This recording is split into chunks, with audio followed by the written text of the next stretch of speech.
जो आप डायग्राम देख पा रहे हैं ये आपके इंटरव्यू में तो नहीं पूछेगा, बट इसके हेल्प से आपको मटेरियल की प्रॉपर्टी में समझने में बहुत ही हेल्पफुल रहेगा, जो कि हर एक इंजीनियर को आना ही चाहिए। So draw the stress strain curve showing the behavior of the specimen under stress. When there is no load, there are no stress and no strain. When the small tensile load is applied, the strain can be measured and stress derived. If the length if the load is removed, the specimen return to its original shape. There is no residual or permanent strain in specimen. This situation continue up to the certain level of stress. किसी specimen पे हम load लगाते हैं और उसको फिर से load हटा देते हैं तो वो अपने ओरिजिनल पोजीशन पे आ जाता है। मटेरियल पे कोई भी डिफॉर्मेशन नहीं होता है। Stress strain curve is this region is the straight line. Example, stress is proportional to strain. This region of curve is called the elastic region. As MOC behavior in elastic like rubber.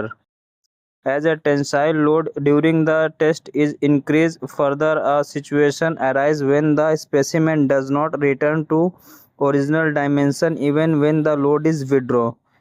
फिर हम material पर specimen पर और भी force लगाते हैं और एक वो ऐसी अवस्था में चला जाता है जिस पे अगर हम लोड को हटा भी लें फिर भी वो अपनी ओरिजिनल शेप में नहीं आता है। This is also level of stress level at which the stress strain curve being a divert from elastic state line behave as shown its graph.